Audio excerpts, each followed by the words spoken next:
Welcome, welcome, welcome to It Takes a Village Season 2. We've had a small upgrade. So if this is your first time here, this is a show that celebrates developers, creatives who make our video games, folks who may not have had a spotlight shone on them before, or certainly in an area that you might not know very much about. So come on in, take a seat. It's nice and warm and cozy. It's chill. We're going to have a good time. So our first guest is Sophie Knowles. Thank you for joining us today. Hey, and thank you for your patience. So I'm just going to go straight in and introduce you. Sophie Knowles is the lead artist at Sad Owl Studios, the studio behind Viewfinder. Through her career, she's dabbled in most art-related things, from illustration to 3D modelling and animation. Other titles she's worked on include Avo, The Bradwell Conspiracy, and Off Grid. Sophie lives in London with her dog, Isla. Is the dog here? No, but I can make a request for the dog if we feel like she's important. If she feels like a small cameo, since she's part of your biography now, please. She's very cute. She's free to join. All right. So I've done some research, so I won't be like maybe starting to tell me about you a bit. You were born in Australia, and you travelled back and forth between Australia and the UK growing up, and settled in the UK around GCSE time. Is that right? Yeah, so I was born in Australia, kind of lived there until came to the UK for a couple of years, went back to Australia for a couple of years, but then I've been living in the UK solidly since kind of like high school, mid-teens. Yeah. And I've been in London for 15 years. Uh-huh. It's pretty nice. So it's equaling out now. Yeah. So what was that like going back and forth? Was that quite disruptive, or did that give you a unique perspective? No, it was definitely disruptive. It's interesting because I have an older brother, and we had, very similar but different experiences of it. And it's so just really school dependent when you're that age of the sort of like cohort in the years. But it was definitely hard at times, but it was a really interesting way to grow up. And my dad now is back in Australia, so we get to visit him regularly enough, which is really nice because it's a lovely country. Yeah, I've still not been yet, but I'm hoping to go soon. So as a teen, you got into manga and anime. I'm guessing games came in at some point. Can you take us through that interest in the area you ended up growing up in? In the area you ended up working in even. Yeah. So it's literally because I was not allowed to play games growing up that I got into it later on. Somehow we had a couple of games growing up. I played Half-Life, but we didn't have any consoles, only PC. And then when I was sort of later teens. I mean, really, it's the Orange Box's fault. If we're going to put it, I blame them daily. I scream to the sky, damn you. Because bought it for Half-Life, and it's okay, I guess I'll play Portal. I was like, Jesus Christ, that's a banger as well. Yeah, and I played loads of just Half-Life mods because there were just so many single player mods and everything out there. And then it's eventually, I'll give this Team Fortress thing a go, and that became my every evening, join a clan, play with, people online every day. It was, But because when I was sort of, 17, 18, 19, then to my early 20s, and I'd gone to university to do illustration, I did a little bit of 3D modeling and animation during my illustration course. And I'm like, wait a second, I'm good at this. And I like video games. Aha, so you made the connection quite early. Would you say you were encouraged by friends and family and peers to pursue that route? Was that something you came up by yourself? I think it's sort of, I came up by myself in terms of I'm really very lucky that the illustration course I did, I was able to do 3D modules, because otherwise I probably wouldn't have done any of this. Yeah, so then I did a master's in animation, specializing in 3D, and then it was okay, let's get into the games industry. That'll be easy, right? Well, while you sip your water, I'm about to ask, what was that like? Because you're the first guest we've had on that has always wanted to be in games. Most of of the guests all of the guests up till now have had a first career or sometimes a second before they've got in, including myself. So, what was that like? Was there support at college? Like, it sounds like you were doing a lot of this independently. How did you find your way into those spaces? So I was lucky that, so my early career was all freelance, and I was doing freelance as, in games, if I could get game stuff. I was doing graphic design. I worked for a fashion magazine for a while. So I was doing, classic freelance. I have all these skills, a very varied portfolio between, sort of illustration, blah, blah, blah. And I was really lucky that my master's course had like a kind of mentorship scheme. And my mentor, Nilly, got me a job doing work with the National Film and Television School students. So I got to go to Beaconsfield and just like make assets, like 3D assets, animation stuff for the sort of like final year games master's students. And that was just like, oh, it's so fun to just work on student projects and making little things. The pay was, it was great fun. But you build that portfolio. When I graduated from drama school, I ended up doing a lot of stuff with London Film School and a little bit with NFTS as well. So I hear you, it's a great sort of low risk place to experiment. And as long as you've got another job where you can actually earn some money and keep a roof over your head, I think it's a great way to get, as I said, experience in a very low risk situation. Yeah, that's great. And able to do like lots of different things. So like kind of that's how I became a generalist, because like day to day, that's what I do. Is I'm not like a any one thing. I really like sort of flip flopping between like animation, rigging, modeling, texturing, anything new I can learn. Jack of all trades sort of thing. But that keeps I guess that keeps it so interesting and innovative, and you're gonna, I guess, follow whatever the studio is pursuing rather than maybe being stuck, because I think that's so easy for us in our different disciplines to get stuck in an area and then excuse me, before you know it, things have moved on and maybe your skills are a bit rusty and all of that. So I think it's great to be a generalist as well. It's a true artistry as far as I'm concerned. I think this is a good time to ask our first audience question. Mycelia Feywild, look, you spelled it like one word, so I'm sorry if I've mispronounced that. The question is, what was the first project you worked on in the video game industry and how was it? And I take that to mean like fully paid thing rather than more experimental short projects. Yeah, the first thing I worked on in the games industry was I did 2 days freelancing at a little studio that was down the road from me on Brick Lane, because I was living in East London, and it was like a sort of like a hack and slash sort of like infinite runner, like metal like guitar themed game. I can't remember what it's called. We're going to come back to you and ask you what that's called, because I want to play that now. And I think the audience it was fun. will. Yeah, so because I remember I was helping with like them doing a Bill and Ted cameo thing in it.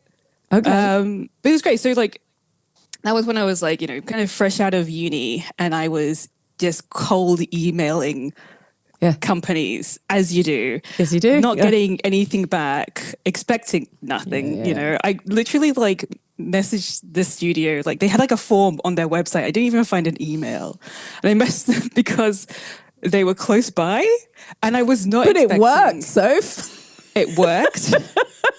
I got 2 days working with them. The reason that they hired me was because my final animation on my master's was like a kind of toon shader thing.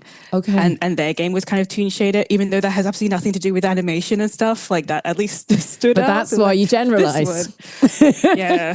Yeah. So I did 2 days working with them.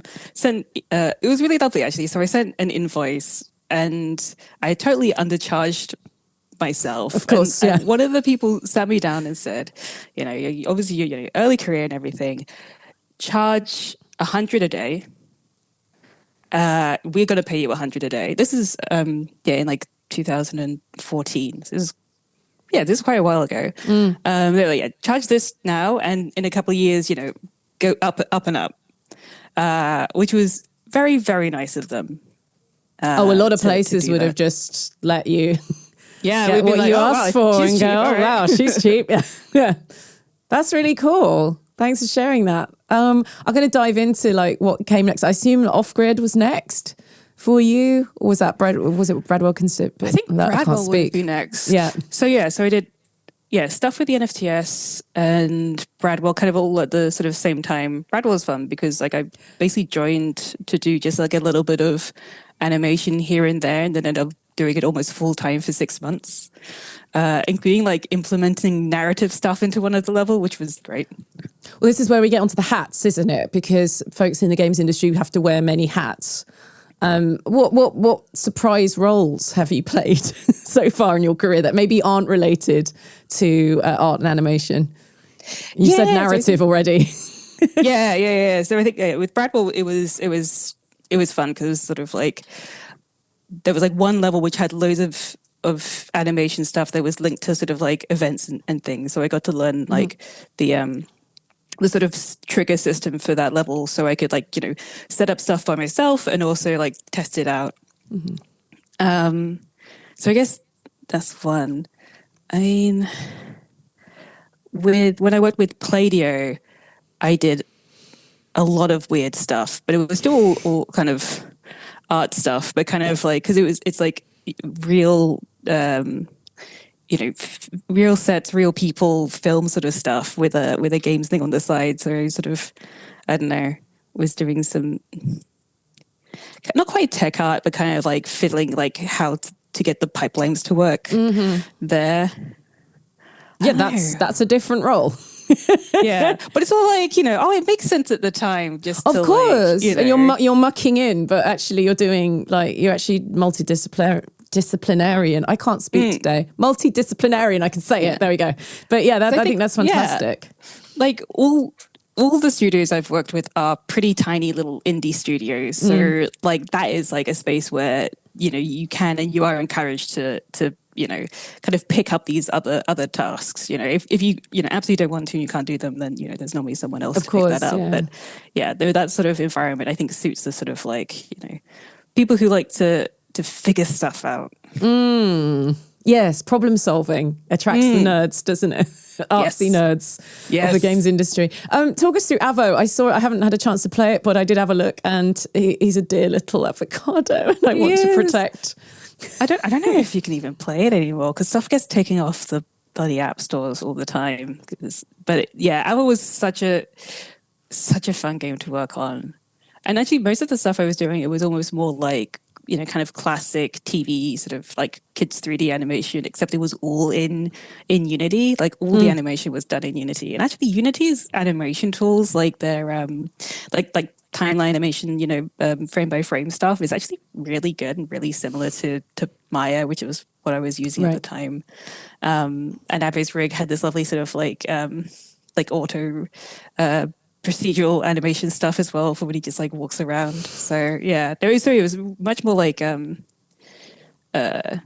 traditional sort of animation, but with like this sort of interactive elements. And then also like what was really cool as well was all of the sets were like there was photogrammetry of all of them that had to then be made into like a set inside Unity that was then turned off. So you're basing everything on this like real life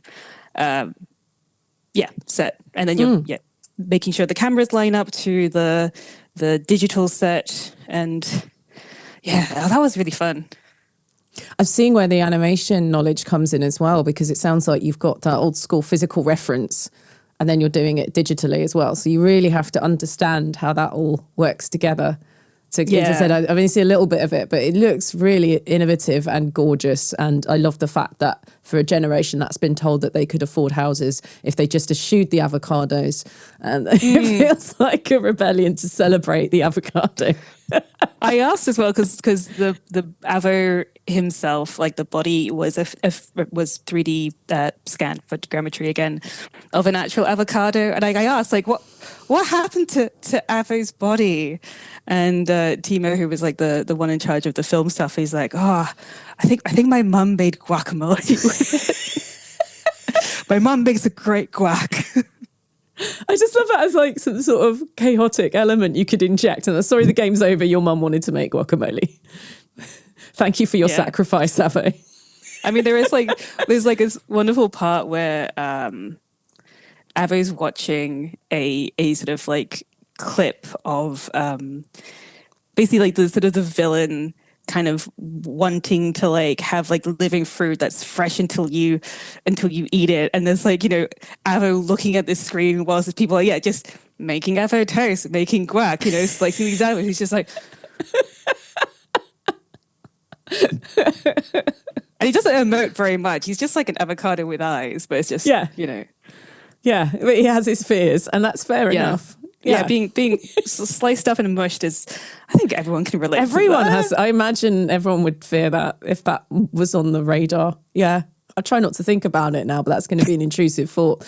Shall we move on to Viewfinder? Yeah, so that for me that feels like your big breakthrough project. I'd obviously seen you around. We'd seen each other around at socials and things for years. I thought you were very cool. Your hair's always been amazing.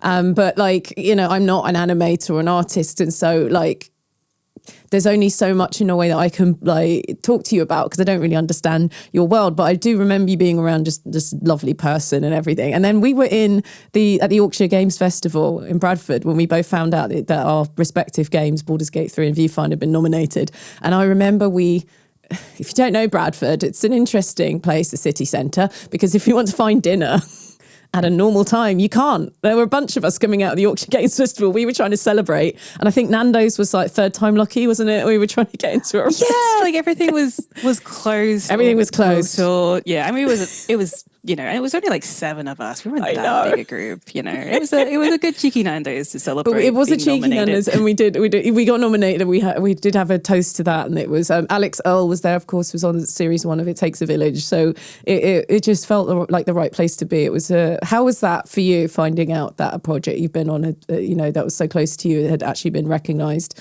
by BAFTA like that? It was so nice, and it was literally just before I went on stage to do a talk about Viewfinder. And I think, fingers crossed, a nomination or 2, but we were nominated for 4 and then eventually won 2. And it was sort of like, I was already like full of that sort of like, anxiety, excitement, because I was about to go on stage in front of lots of people, but then it's like that on top. It's like I was vibrating into another plane of existence. I was so just like, Oh, I'm glad we had that Nando's. A way to calm down after all the excitement. And then you've also, so Viewfinder's done great. And so we have some audience questions about that. So I'll get into that with them because they're more specific than mine will be. But I really love the art style. Genuinely, not just saying that because you're here, that was what shone out for the game. So I'm glad it got that recognition. Of course, it wasn't just the BAFTAs. I remember the Golden Joysticks and I'm sure lots of other awards were recognised. But even then, people were playing it, which is more important, isn't it? Yes. And then BAFTA Breakthrough came along for you as well. And it was Viewfinder the actual project you came in on? Yeah. How was that? Because I think I was the year before you and I came in on Hobbs Barrow and then you did Viewfinder. Yeah. No, that was really nice because I think, it's really nice to get recognized by these kind of industry bodies that have been around for a long time. Obviously, like BAFTA has a lot of weight behind it. And if you've picked up one of the awards, they are incredibly heavy. They're literally weighty. They are weighty, both figuratively and literally. And I think also... with Breakthrough, sure you feel the same. It's an interesting one because it's the cohort will be, some games people, some film people, TV as well, like, a real smattering of like, different roles across the whole creative industry. And it's really nice to sort of meet people and like have chats like with, I had some really great chats with, a casting director for TV. And it's really interesting to see like a, insight into their world and everything. And also, the recognition is lovely. Having an incredibly fancy photo shoot was fun. That was the highlight for me as well. And then they put up the poster in BAFTA HQ right by the bar. So like, oh look, it's me. What am I doing here? As you show guests around. Our years now replaced yours. Sorry, we're on the wall now. I need to go and get my selfie with my pitch. Yeah, you need to do that. Yeah, absolutely. It's really nice. I mean, what strikes me about not only Breakthrough but the awards as well is you know, as much as it's industry recognition, it's also it is peer recognition. You know, it's not oh well, maybe one day I'll get to meet Chris Nolan or something. You're looking around and they're actually your friends are in the room with you, and I found that so exciting to go, you know, it seems like a much flatter hierarchy compared to film and TV. I know it's a younger industry, but just to say, we were going to socials a few years ago and just hanging out. And I mean, we still do. Brighton's still a thing we do every year, but it's great to like, suddenly you're in the room and it's very prestigious and you go, oh, well, my friends are here too. Isn't this wonderful? Yeah. And so as much as it feels like an industry slap on the back, it feels very grassroots. Yeah. Because like the games industry is incredibly social, which is really, I think, nice. It's, you know, you have all these events that are regular and like develop every year in Brighton. It feels like a game dev holiday. Everyone goes down and hangs by the beach for a week. And then there's other things, you know, like Adventure X is coming back, which I'm so excited about. But you have these lovely events where, you know, people, you know, come from all the, you know, bits of the UK and all hang out and, you know, celebrate games, but also like, you know, I've made so many just like really good friends in this industry through, you know, initially like when I was a freelancer doing loads of networking, thinking, you know, oh, this is how to get a job. And out of it, I got, a really good network and I get to, you know, see lots of people, yourself included, at all these events. But yeah, I got lots of really good mates out of it too. So if you don't mind, who is in your village? Who would you say are your biggest champions who've maybe, you know, given good advice or help you get the next job? Or is there anything like that in your life that you want to shout out? Ooh. Yeah, probably my biggest would be George Backer, who he was the lead director on the Bradwell Conspiracy, who also works at Stardale Studios. He was the exec producer on Viewfinder, and just a really lovely guy, really really supportive. I think he was the BAFTA Games chair for a little while, but yeah, no, absolutely all round, you know, good bloke. Even like the years between working with each other, you know, kept in touch. I mean, I think the only reason I got the job with Bradwell is because we used to play Overwatch together. I mean, that's quite the flex, Soph. Game your way into a job. I love it. It's almost it's almost like people want to work with people that they like and get on with. Yeah. I like that. That's a great story. Oh, fabulous. So I think it's time to move on to audience questions, if you don't mind. Let's get some questions. So Jake Watt 123 asks, do the 3D modelers struggle to bring some designs to life due to technological limitations? So if we're talking about Viewfinder, the main technological restriction we had, it was all pretty like basic in terms of the general approach to modeling work with Viewfinder, even though we have obviously the slicing mechanic and all sorts. The main thing with Viewfinder that's different from other games is all of our meshes had to be watertight, meaning that you couldn't have sort of like loose planes. Of course. I've just realised why. Yes. Yeah. So it just messed the whole game up. Yeah. A complete tight mesh. Yeah. No edges that weren't connected to other edges. So that the slicing algorithm, you know, all the tech stuff, which honestly I don't understand. It's amazing. It's so cool. I still find it magical. But yeah, so that was one of them, and Jacob, our programmer, had put in lots of like checks inside of Unity to like, you know, check if it's watertight. If it's not, it you know, comes up.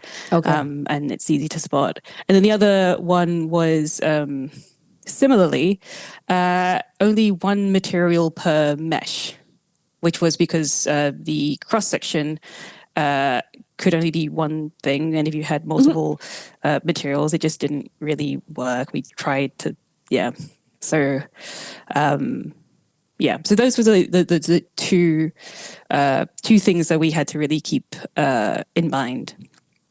Actually, at the beginning, we were keeping a lot of the poly count pretty low.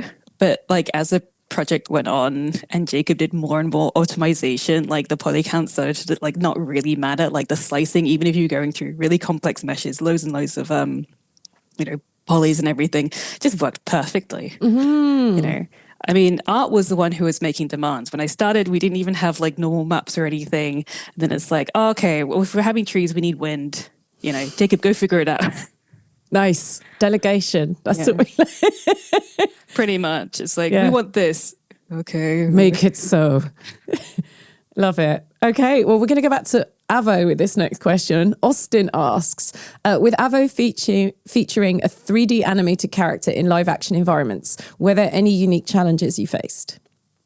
I think, like I mentioned, it was so close to like kind of traditional animation. In terms like it was a lot of cutscenes, really. I think there weren't any real challenges. It was just sort of like a different way of working. So it was a lot of, you know, do a little bit of animation, play the scene, do a screen recording of the scene so I can kind of like scrub back and see if like if it really feels like Avo as a character is like engaging with the characters, with the actors, the real people, because obviously all the video was done way in advance of me coming onto the project, and like the people on the set had done the best job they could of like making sure the actors are looking at the right thing on the desk and everything, but it's a lot of work on them to get that right. But then it's just like making sure it feels like Avo's in the room. Yeah. Great, thank you. So Paige asks, I loved how Viewfinder challenges you to see things differently. Has a shift in perspective ever changed how you create?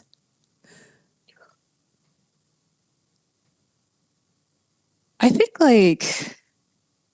what's really nice is every game I've worked on is really different. Each with it's not so much like I say, not so much challenges. It's just like a different way you have to work with each of them, and I really quite like that sort of that initial getting to grips with what's different in each project, because then my own skill set becomes even more robust, even though it's even more hats. We like collecting the hats though, right? Final audience question. Admo asking about Viewfinder, the little heart, says the parallels between the core concept of reshaping reality with photography and how our perceptions of the world can change via different perspectives are evident. Was this evident during the creation of the game, or did that realization come later? Great game, by the way. Oh, thank you. So can you say the question again? Yeah. So it's the parallels between the core concept of reshaping reality with photography and how our perceptions of the world can change via different perspectives are evident. Basically, did you know that going in, or is that something that occurred to you later as you were making the game? Yeah.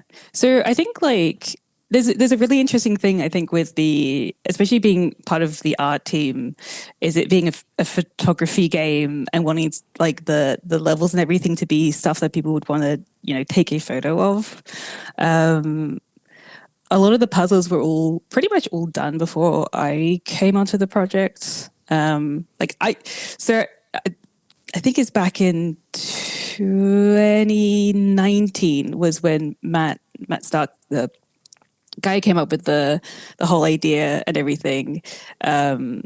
He had a tweet with a video of the initial sort of prototype, and even that was you're already the art was very placeholder, but anyone seeing that could see the potential of it.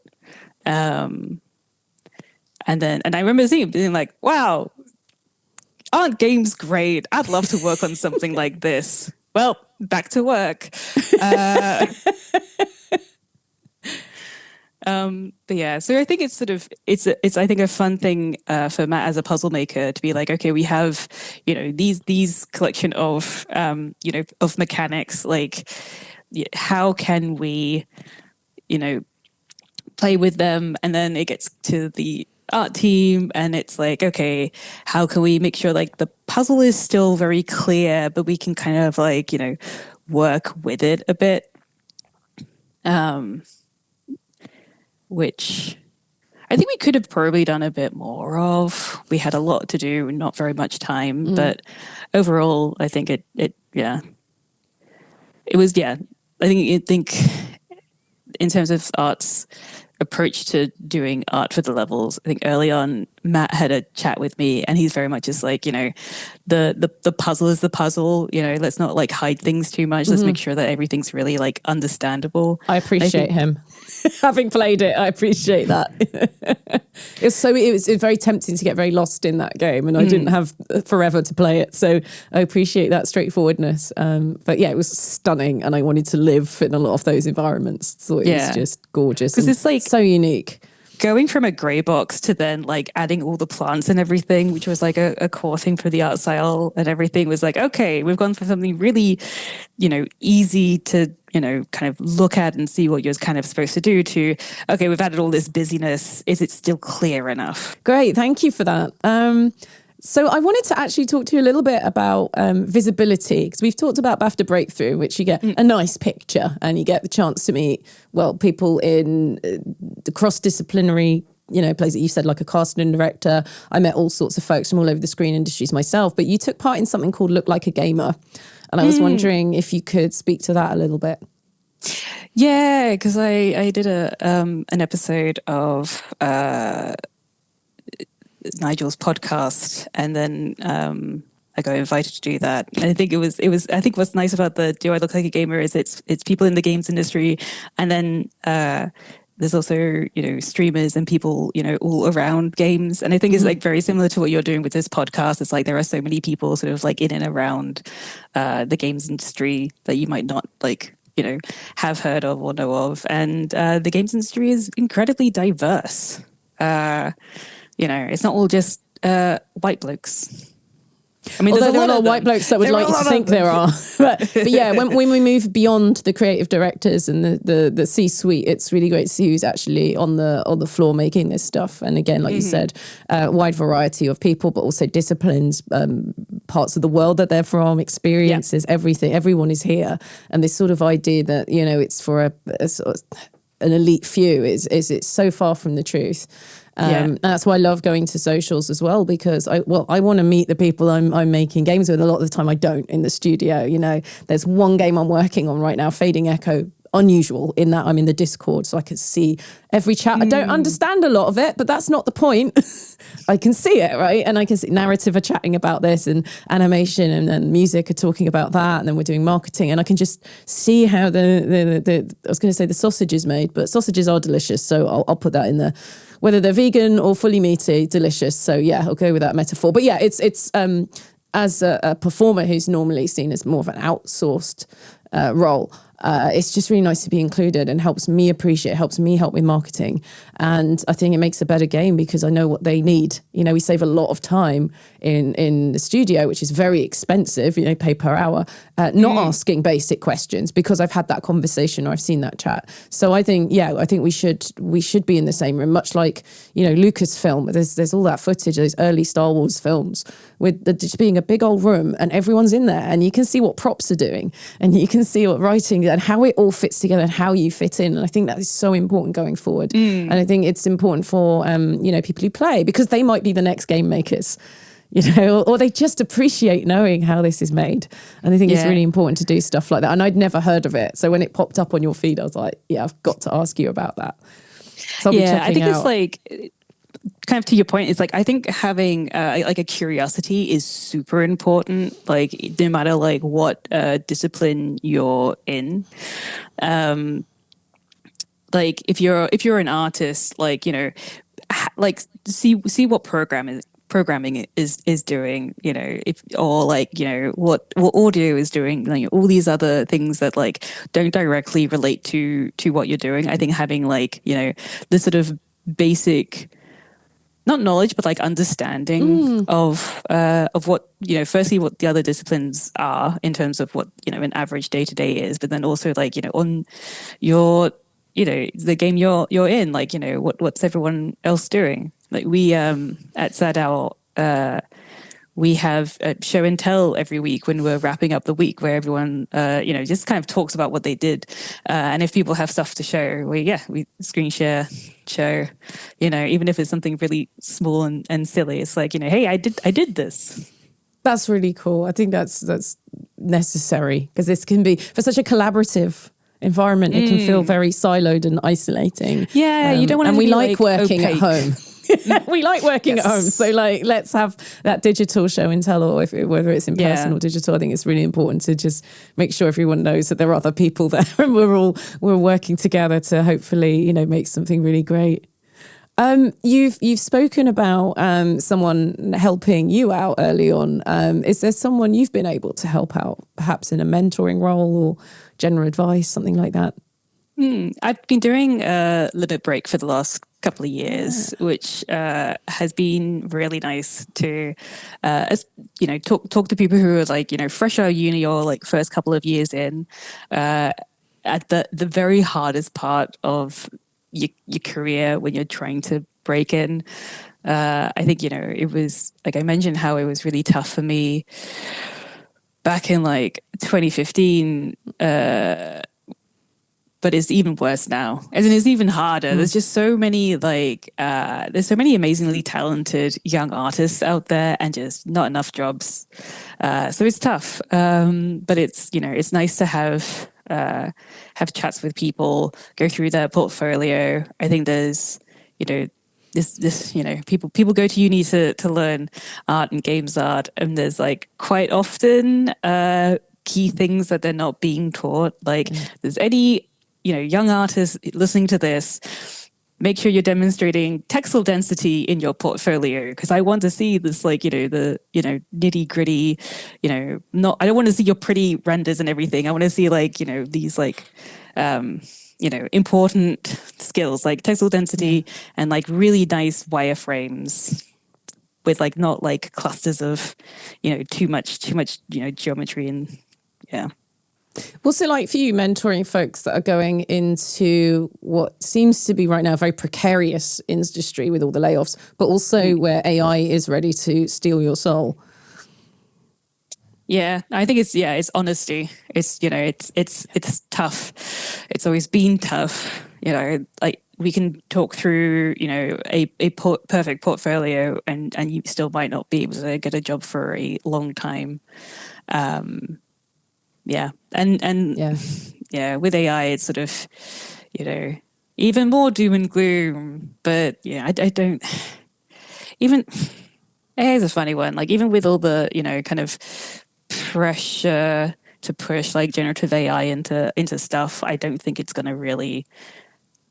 I mean, it's just not very good. It's not very good, and people don't like it.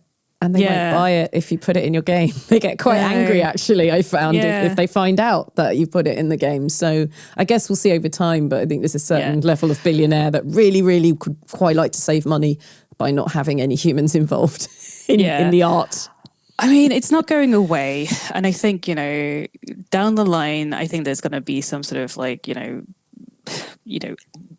AI probably in pipeline somewhere, like any other tool, hopefully working to save people's time rather than replacing people. I think the sort of narrative of we don't mind a tool.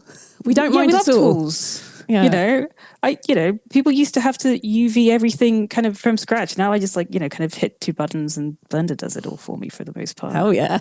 There's tools, help make our lives, easier, automation and all of that. But you can't replace creatives. I don't think you can. Let's do that. Let's have them do all the chores in my house that I don't want to do. Exactly. Rather than replace my artistic expression. Let's get tech to make all the boring stuff quicker so we can spend more time doing the cool, creative, pretty, all of that stuff. I think that's a great answer.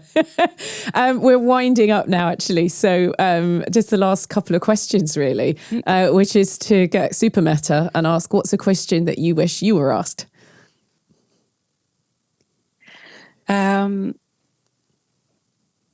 Not a question really, but something I like to sort of bring up is, because we were just talking about creativity, is I don't consider myself a very creative artist.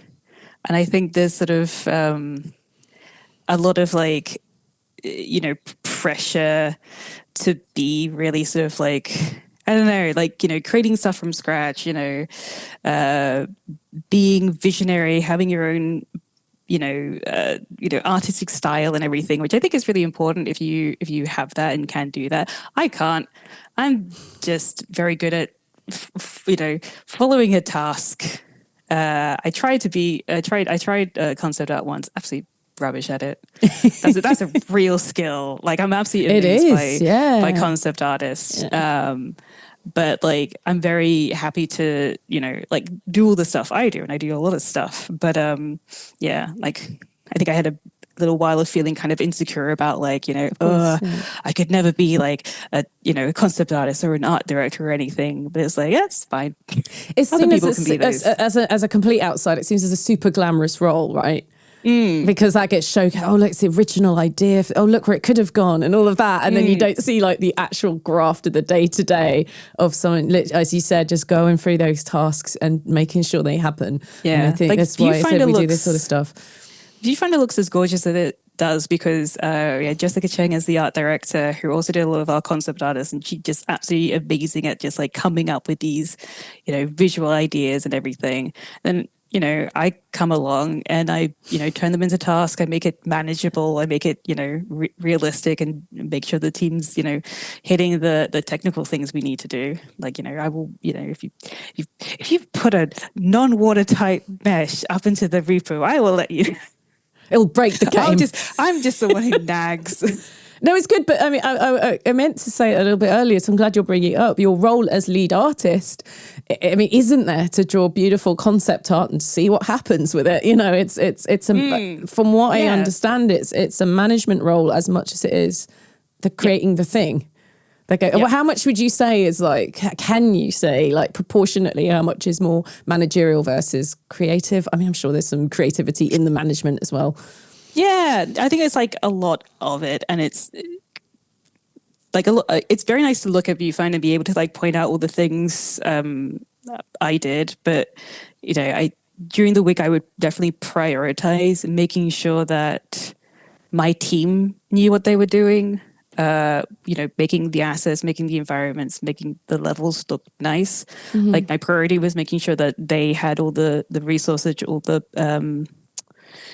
like the tasks were really clear, checking in to make sure that they were like not struggling with anything. Like I think, those sort of like, the sort of producery managerial stuff, I think in terms of like what's important for me to do is doing that. But I still managed to, get a lot of arty stuff done. Like I was, as the rest of the art team were environment artists and prop artists, and I was the only generalist. So it was like, as soon as it's like, oh hey, let's get a cat in there, it's like, yes, animation. We love the cat. I think the grass is always greener, isn't it? I bet they're thinking like, oh, I wish I could do everything like Soph does. No, we had an amazing senior environment artist, Santeri, who like I'm always in awe of what he does, and I learned loads from him, which was really nice. But yeah, that can't be me. I can't focus on one thing. But I can learn from other people on my team as well. Like I'm not the all knowledgeable, I mean, that's just maturity, isn't it? The Dunning-Kruger effect coming out the other end and go, oh, actually, I don't know as much as I thought I did. Exactly. Yeah. I think that's a superpower. Going, you know what? Maybe like I delegate this and I work with other people rather than torturing myself about trying to learn everything. Exactly. Yeah. Like, okay, it's a game with lots of environments. Let's get some really good environment artists in. Let's get some juniors as well, if we can. Yeah. Oh, yeah. Okay, we need, let's get, concept artists. Like, I can't do that. Let's get those. It's like I can't do everything and I don't want to do everything, but I can help to make sure everyone else is, So my final question for you here is, how can someone in your role better advocate for themselves? Having talked about what we've talked about as well, I think. I think, because I think like advocate is quite a broad term, isn't it? That's deliberate. Yeah. Like right now, what I've been kind of focusing on is like good work-life balance, which I think is so important. I'm incredibly lucky that Sad Owl, we work a 4-day week. And that is so different in terms of when you work a 4-day week, the work-life balance just feels so much more like 50-50, and you can just do so much more. I think, like making sure that, your mental health and everything, like having the time, because it takes time to look after yourself, I think is important. Like with my team, like if anyone, even like on like in the morning, I, open Slack and it's like, okay, I have an appointment, or I'm sick, or, something's come up, I have to take my dog to the vet, it's like, okay, thanks for letting me know. I'll put it into the, the little calendar we have to track things. But like, I'm never going to say no to any of those. You're never asking me for permission to, have doctor's appointments, do whatever. Just let me know so I know that, there's stuff going on in your life, or, if you're not going to hit a deadline, but that's fine. The 4-day work week does seem like the natural progression on all the good stuff we got out of lockdowns. And I was in tech, and I had to leave for many reasons, but one of the main ones was afterwards they wanted me to go halfway across London because the client had spent a lot of money on the project and when, you can come in 5 days a week. And I was like, no, you're good. I just switched the servers off and on again. You don't need me, that presenteeism. And it went straight back to asking permission to go to the doctors, or like maybe having to sneak around so you can go to the doctors. That sort of, it just went straight back to that corporate, person watching over you because that's literally their job. And it's really nice to hear that in an industry that's so subject to crunch, that you've found a healthier way of working. And I get the irony, and people play games for their mental health. I feel that the people who make them should also be looking after their mental health, or what's the point of any look of after this? yourself, as the priority, and work comes second. Unofficially. Don't say that in the interview, kids. But be thinking it, be thinking it. Hope that you're going to a workplace that finds. Well, I think that's a good bit of advice. I used to do that at the drama schools. They pay a lot of money to audition, and I said just audition them. Just make sure you're going to be spending a lot of money and 3 years in this place. Make sure you actually like it. If there's any red flags, come and ask us. As sort of student coordinators, will tell you the truth. We really will. But take it seriously. You're not a subject to be experimented on. This is your life, and this is your decision in your career. So you must put yourself first. I think that's really good life advice generally. And I think it's sort of like, people kind of think it kind of like a privilege to work in creative fields and stuff, but it's just a job, Yeah. I think creative and highly competitive spaces seem to garner that. It certainly happens in acting as well.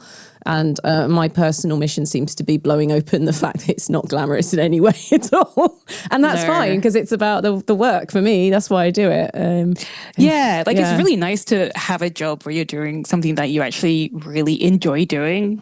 Like normally day to obviously there's going to be like good days and bad days, like where you sit down and it's just like, this is like the absolute last thing I want to be doing is this, because of whatever reason, whether it's just like you're stressed with something outside of work, you're feeling burnt out with the work, but I think it's sort of it's that sort of like you're doing something you love, therefore it's okay to be exploited.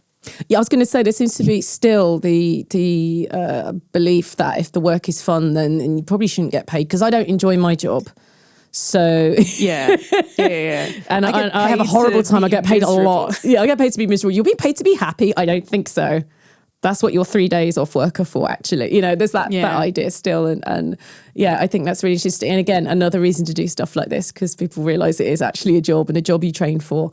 And again, like the expectations versus reality of the industry, because I think both of us in our respective fields are taught as if we are the most successful people in our fields, but we don't have to deal with maybe the industry side. They don't teach you about being out of work as well as looking for work, all that sort of how to handle egos, because that's a whole thing. It's very, when you're young and you just do anything to get the job done, you're subject to gaslighting because you don't know what good and bad advice is, because you just assume everybody's lovely and we're in it together. There's no weird, just little things like that. But I guess it's something we're starting to talk about a little more. And again, these groups, these meetups are great to have those really in-depth, off the cuff, personal conversations. I think we just need to keep those going. Well, Sophie, where can we find you on the internet? You've been smart and kept that quite restrictive.